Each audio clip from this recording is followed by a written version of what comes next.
La direction régionale nord de l'Institut français du textile et de l'habillement, l'IFTH, se trouve à Roubaix, dans un bâtiment du Centre des textiles innovants, le CETI.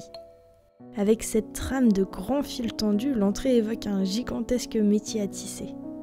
Alors, qu'est-ce qu'il y a d'innovant dans le textile ? Il y a plusieurs dizaines d'années, voire bien plus loin, se vêtir était le cœur finalement de la problématique textile. Aujourd'hui, ça ne la reste toujours, puisque la partie habillement est une partie très importante, mais qui, avec la mondialisation, avec les évolutions industrielles, se sont déplacées d'abord sur des zones de la zone euro-méditerranéenne, mais aussi vers des pays plus lointains comme la Chine. On a bien compris aujourd'hui que la France, comme tout pays européen, ne pouvait pas se limiter à faire que de la production basique, puisque cette production basique est partie il y a bien longtemps à l'extérieur. On doit rentrer dans la valeur ajoutée. Cette valeur ajoutée est liée inévitablement à l'innovation. Et notre cœur de métier, c'est d'accompagner les entreprises dans ce travail d'innovation pour créer évidemment une valeur importante pour l'industrie. Le textile est un matériau plein de possibilités. Il protège, mais pas seulement de la pluie ou du froid. Il est utilisé dans les transports. Il apporte de la résistance à des matériaux composites. Dans le domaine de la santé, on ne le trouve pas que sous forme de pansements ou de draps, mais aussi de prothèses ou même d'implants. Et dans le bâtiment, il ne sert pas qu'à la décoration, mais aussi à consolider les routes ou les ouvrages d'art, à mesurer leurs mouvements, filtrer l'eau, retenir le sable, isoler du froid ou du bruit. Pour lui apporter ses propriétés particulières, on joue sur la structure même du textile, où on le marie avec toutes sortes de matériaux. Ces tissus-là, qui sont des tissus qui paraissent tout à fait classiques, possèdent une fonctionnalité très particulière. Donc on voit ici la structure d'un fil avec tout autour des fibres de polyester qui n'ont a priori aucune fonctionnalité particulière. Mais à l'intérieur, on a des fibres avec une section triangulaire. On peut observer une fine couche d'argent qui entoure ces fibres de polyamide. Ce dépôt d'argent va permettre de rendre le tissu conducteur et cela sera utilisé pour différentes applications. Cela peut servir à conduire l'électricité, pour chauffer un tissu également, et ça peut servir aussi à créer une structure textile de blindage électromagnétique.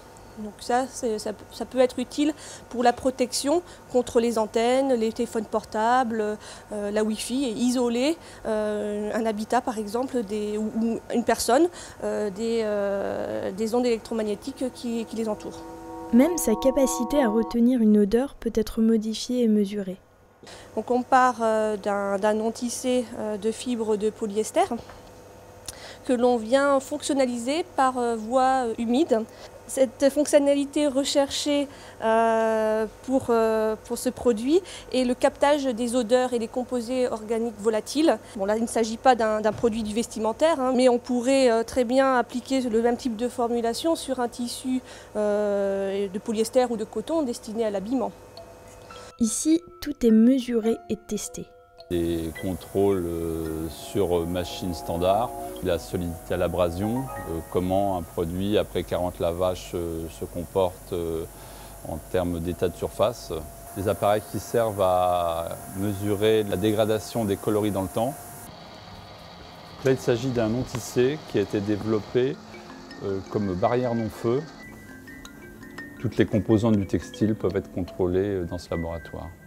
Et le textile, bien sûr, c'est être écologique. La fibre de lin, donc qui est une fibre végétale qui est largement cultivée en France, associée avec une fibre qu'on appelle de PLA, donc d'acide polylactique, qui est une fibre synthétique mais issue du maïs. Donc cette fibre a pour avantage d'être complètement biosourcée, c'est-à-dire qu'elle est issue directement d'un produit végétal et a pour avantage également, comparé à un polyester ou à un polypropylène par exemple, issu du pétrole, d'être biodégradable dans le temps. Ces deux fibres sont mélangées donc, sur des différentes machines de préparation et d'ouvraison et ensuite donc, on en fabrique des non tissés.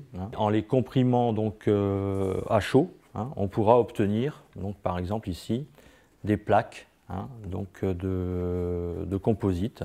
Ces plaques pourront par exemple être utilisées pour l'industrie automobile, donc pour tout ce qui est renfort de portières, tablettes de plage arrière, tableau de bord, pavillon de toit. On peut faire du textile avec à peu près n'importe quoi, mais on peut aussi faire à peu près n'importe quoi avec du textile. Ici, nous avons une bande de tissu composée en partie de fibres métalliques. L'idée, c'est donc de faire passer un courant à l'intérieur de ce tissu de manière homogène. On a le tissu qui émet de la chaleur. Donc on est à peu près une centaine de degrés. Du tissu chauffant, ça peut rendre service. Mais les chercheurs de l'IFTH ont aussi quelques idées lumineuses. Donc ici, on utilise une technologie qui est l'électroluminescent. Jusqu'à présent, cette technologie nécessitait d'avoir des structures rigides. Et on a, au bout de quelques recherches, obtenu quelque chose qui était beaucoup plus flexible. On peut même les plier, ça marche toujours, on peut les chiffonner. On peut les passer en machine. On a quelque chose qui est robuste. Donc l'une des prochaines étapes, ça sera de réaliser une robe sur cette technologie. On arrive à avoir des matériaux multifonctionnels qui vont avoir une capacité de protection mécanique, de protection thermique, voire même de l'électronique ou de l'informatique. Et là, on va rentrer dans le grand domaine des textiles intelligents. On a des encres piézoélectriques qui permettent de faire vibrer le tissu. Donc on aura des haut-parleurs. On imagine de pouvoir émettre aussi des odeurs, en chauffant un parfum par exemple, des choses comme ça. Donc on peut, grâce à ces technologies d'impression, s'adresser à peu près tous les sens.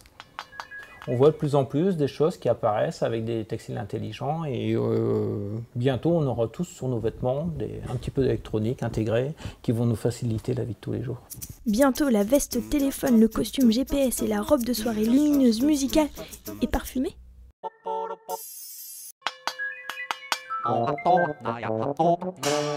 YouTube